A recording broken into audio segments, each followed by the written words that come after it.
Hey, how are you guys doing? Welcome to another episode of Fridays Are For Friends. My name's Khallil, and I'm here with an incredible artist, Savanna Leigh. Your new single, You Don't Exist Yet, is coming out in the next week. Tell me a little bit about that. This song we wrote like toward the end of the year in 2024. It was like a song that I didn't anticipate being on the project in terms of just like we wrote it one day for fun. And a lot of the stuff I've done in the past or released in the past, I've written for like a project, like knowing when it was coming or like kind of the theme of the songs that I was trying to kind of write. And I felt like this one was just some random idea I kind of had, sparked by a song by an artist, Alex Page, that I really liked, and it kind of inspired just like the vibe of the song in general. But yeah, I wrote it with my producer for this project, Matt Martin, and my friend Cece Coakley, who's an amazing artist and writer as well. But yeah, it was just a song that I felt was lighthearted, and the production takes you kind of on like a journey in terms of like the beginning feels like it's gonna be like a sad song, and then it kind of like hits in the chorus with like big open production, and just like has some more like a hope feeling to the song, which is what I was trying to get across. So yeah, I don't know. I'm really excited. I sang the song all throughout the tour in November that we did before I'd ever recorded it, and so it's kind of just been like building up with anticipation, hopefully on this last tour as well with Mackenzie, to where people are like, oh, that's the song she's been singing for 3 months. So hopefully no one disappointed by the Yeah. final product. But yeah. And how does it feel to finally release it? Um, it just always depends on the months leading up to the song. Like sometimes you have like a lot of feedback based either on socials or in person with people prior to something coming out, and it's like sometimes if someone or people aren't receiving it the way you would want them to, you're like not as excited on the day of. And then sometimes it's crazy because you'll post or release something and then it does well like months after you already released. So it really, I try not to base my excitement too much on how other people are perceiving what's going on. For me, this is like the first single off a very different era of my music that I've never really tapped into. And I think besides my personality, they're going to come out that I have not shown most of the world. I think a lot of people perceive my music as just going to be like, oh, another like sad pop song. And so I'm excited to show this different side of the project for sure. And yeah, I think overall nervous, but I'm always nervous on release days, but excited at the same time. Yeah, and speaking about the different eras that you've gone through, you had a shift away from country Hmm. and came into this new era for you. What Yeah. sparked that? So my country era, I'd like to call it, I guess, was always kind of country pop. Like it was never fully country. I grew up on country music, and so I think it just felt natural in terms of just like when you first start writing your own stuff. I was like, this is what's familiar to me and nostalgic for me, and like where I've always kind of lived in terms of just what I've listened to a lot of my childhood. And so also living in Nashville, it was just very much like this is what I'm supposed to do kind of thing. Even though no one really enforced that, I think it's just like you move there and you're like, oh, I must have like I have to do country because that's what everyone's doing. And so I think the shift kind of happened when I like entered my solo career. I was in a duo with my sister prior to that for 3 years, and that was kind of the country pop situation. And then yeah, when I kind of went out on my own is when I first was like, well, what does my music sound like without my sister? What is the genre that I want to do now that I have like very much so it's a solo, it's creative freedom completely for me to decide what feels best at that time. And yeah, I think I just knew vocally I've always leaned more pop sounds. Even vocally, I think when I was a kid, I would sing a lot of pop music. Like I loved Kelly Clarkson when I was really young, and just like your most like iconic pop singers that you can think of. And so I was like, I don't know how to like kind of blend the two, but I think this project feels like a blend of like the acoustic, organic instrumentation of country, but like a mix of the pop elements in it, and that's really what I was going for. So yeah, I guess the shift happened because I was out on my own, and I was just like, what do I want to make? Yeah. And what does my music sound like without my sister? Yeah. So And yeah. speaking about making that move to Nashville, what made you want to move from the small town of Florida to Tennessee?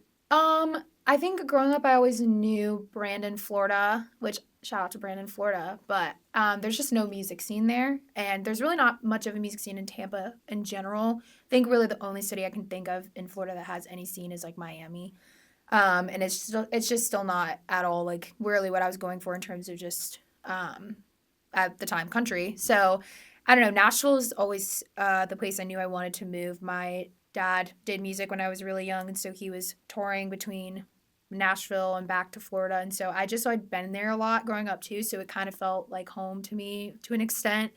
And it was really between that or LA for me. And I think LA seemed a little too far from like Florida and from my family and my friends and stuff. So I think Nashville just felt like the most accessible place for me to go to do this, and also the most familiar at the same time. Um, yeah, I moved for college. I was there for 2 years doing music, but it was kind of my way to get up there and figure out like what I wanted to do and get my footing and then make my own friends and just kind of find a way to make it feel like home. So I'd say that's probably the reason Yeah. I picked And Nashville. having a dad that was a touring musician, how did that mold you into the artist that you are today?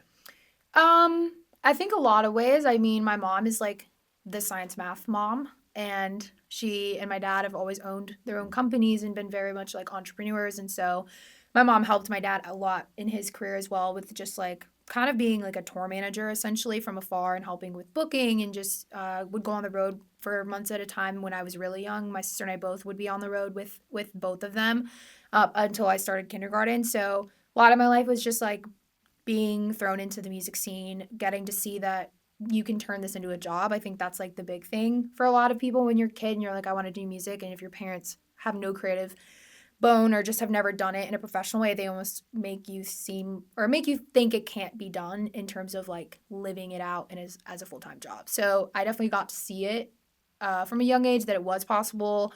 I think because my sister and I also always kind of gravitated toward music, it was something for me and my family to connect about because music was so important to my parents and to my dad especially. So it was definitely nice to have. I think it like really brought like a sense of like you can do this to me, and no one ever made us feel crazy for wanting to do music, you Yeah. know. It's crazy how important and how much it means to have parents that support you in what you Mhm. do. For sure. And I think it's like almost the backbone of you taking that leap of faith and really continuing to pursue it, because in the music industry, it's not an easy industry. 100%. And sometimes you don't have belief in yourself, but having people who believe in you is really, really, really helpful at Mhm. times. Have you ever had one of those moments and that maybe you didn't believe in yourself, but someone else pushed you and Yeah, for sure. I definitely have a lot of people in my life that have been supportive of my career. I started obviously with my parents, and my grandma was on my dad's side was also a musician. A musician growing up, she owned an acting company out of Georgia, and like it was like a theater company as well, and just like did live stage performances. She like wrote a book, and so she was just always very creative as well. And then she was like really excited that my sister and I were interested in like arts. We like did productions with her as kids too, and she would put us on the stage for plays and just different things. So that was really great to have as like an influence on top of my parents. And then I think there's definitely been moments, especially like when I did go solo in like 2019, where I was kind of lost in terms of just not knowing exactly who I was without being in a duo with my sister. I'm also the younger sister. So there was a little bit of that confusion of like what is my identity kind of thing without her. I think she always kind of had more of a voice in terms of just creatively in the duo, and I was always leaning toward more of our business stuff because I think I felt comfortable in that role. But I never really knew what I sounded like without her influence. And so it was definitely like also COVID happened that next few months after, so it was just like a year of having to kind of sit with myself and ask if it was really something I wanted to do or if it was something like my parents wanted us to do together, and I had to like decide that. And then also I left school that year to do it full time, and so that was a leap on its own. So definitely without my family's support, but also like a lot of my close friends from Florida that I've been friends with for like 6+ years, they were the ones that also encouraged me to be like, this sounds crazy to do this, and they're all like doctors and scientists, so you're like they're like trying to give advice, but they obviously are in the same boat. But they would always just be like, you've been wanting to do this since we've met you, and like just very encouraging to keep going on my own. So yeah, for sure. yeah. And you're also a certified Enneagram coach. Yes, How I has your am. Enneagram type influenced your music? um I feel like I could go on for too long about this, so I'll try to shorten the answer. I feel like it affects it in, I mean, every way possible, just because your Enneagram is essentially, for people who are like, what is that? It's a personality system used in like schools. I learned it and got told to take a test for it in school at my school for music. It was a creative class we were all in, and they had us take it. and then write a paper on it. So it's used in that. It's used in therapy practices. Used in like so many different ways, and so it's essentially like Myers-Briggs, but just a different way of doing it. It's a lot more deep. It's a little bit more psychology based. And so for me, I feel like with my Enneagram type, it's like everything I do on a daily basis, and also my songs is like through the lens of my type, whether that's basically what makes up your type is like core fear, motivations, and like what you're running towards and running from kind of thing as a human. Outside of like my job, it's just like the things that motivate me and the things I'm afraid of, and like that affects everything I do. So I think my type is by nature not a very emotionally leaning type. I think it kind of like leans on the side of logic and gut reactions versus being emotional. But a lot of my songs are really emotional. So I think some people get confused, and I've kind of had that struggle with people when I'm meeting them for the first time. They're expecting something different just based off hearing the songs alone. And then they meet me and they're like, wait, this your personality is nothing like your songs. And I'm like, so true.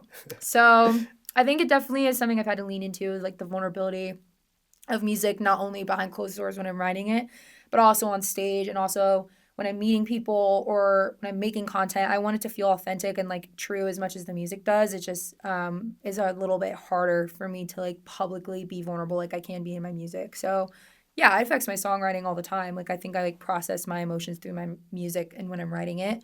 And so then people are like, yeah, can you get emotional on like as a person too? And I'm like, I don't know.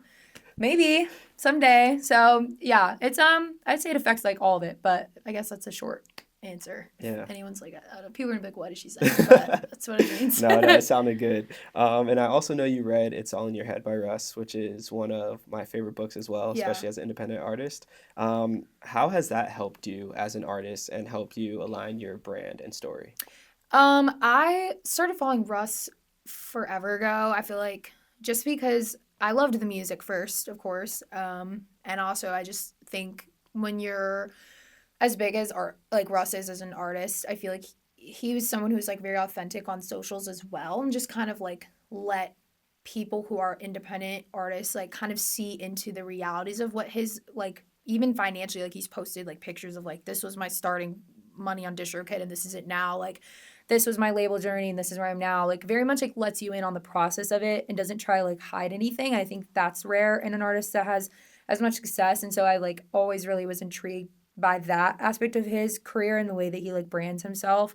But I feel like the book alone was just kind of like another reminder of like not getting imposter syndrome, which we all have always, I'm sure, even if we don't want to. I think for me, I don't necessarily say I've like full blown imposter syndrome, but there's definitely times where you'll be scrolling for too long, or you'll put something out, or like a friend of yours will get an opportunity that you wanted, or different things like that, and you start to like question yourself, or if this is like fully possible. Even when you've reached goals that you wanted to reach, there's always more goals to reach. And so I have trouble being present. So I think that whole thing mixed together, that book was just like a lot more about take it day by day, and like he worked for so many years under the radar before anything ever happened, and it's just like a reminder that nothing happens overnight and to keep going, and also just like trust in your instincts. I feel like he's instinctual, and stop like overthinking, just be like, this is what I feel like I'm made to do, this is my passion, and I'm gonna pursue it full force and not look at what everyone else is doing. I guess that was like the biggest thing. And I think there's another book, and I'm like, I need to read it. I haven't even read it because now I'm into this fantasy series that's like taking up my time. It's the So mirror, like doesn't have a mirror I on the think front. so. Yeah. I need to like, yeah, the first one I read in like a week or Hmm. less. So I need to, yeah, get the other one. Yeah. And a little lighter question, if you had to pick an emoji to represent you, what emoji would that be? Oh no. There's so many emojis I use. I'm like one of those people that uses like all of them, I feel like. Right now I do this all the time to like everything. Like someone will say something, I'm like, I don't even know. It's Yeah. stupid. I don't even know what it means. I think it's like rock on. That's for the people. I don't know what it means. But every time someone says, it's like almost saying like, oh, so cool. Mhm. Like, you know? So that's what I would say I right like now. it. I like It'll it. change in like a month to something else, but it's that. And what's your go-to Dunkin' order? Um, I switched it last week to a small coffee. It was a medium before that, Okay, but that that's a doesn't big really matter. It's change. a big change for Big me. Yeah, change. I today I got a medium because I was a little tired this morning, but it's a medium iced coffee, French vanilla, two cream. Yeah, I'd be very Two. specific. Two Because creams. sometimes they I can't say that. They're never going to sponsor me. Sometimes it's over creamed, a little bit. 2 cream, and then I get extra ice because sometimes if you don't say that, there's like no ice, you know? Yeah. But then sometimes, you know, whatever. And then hash browns. Perfect with recipe. Ketchup. Amazing. On the side, every time. Well, we'll definitely be trying that order, but most importantly, be listening to more of your music. And if you want to let the viewers know where they can find your music, feel free to let them know. Savanna Leigh. That's how it's pronounced. Sometimes it's Savanna Leigh, but it's Savanna Leigh, guys. Savannah with no H at the end, and then Leigh is Leigh. And I'm pretty sure it's on all things, every platform ever. So yeah, that's where you can find my music, and it's on YouTube, Spotify, Apple, all the things. Amazing. Well, thank you so much for taking your time to sit with us. Yes, and thank you. I'm excited for people to hear your music and for your tour coming up. Me too. Thanks so much. Of course. Well, thank you guys for joining another episode of Fridays Are For Friends. Peace. Hi, my name is Savanna Leigh. Thank you so much for tuning in to another episode of Fridays Are For Friends.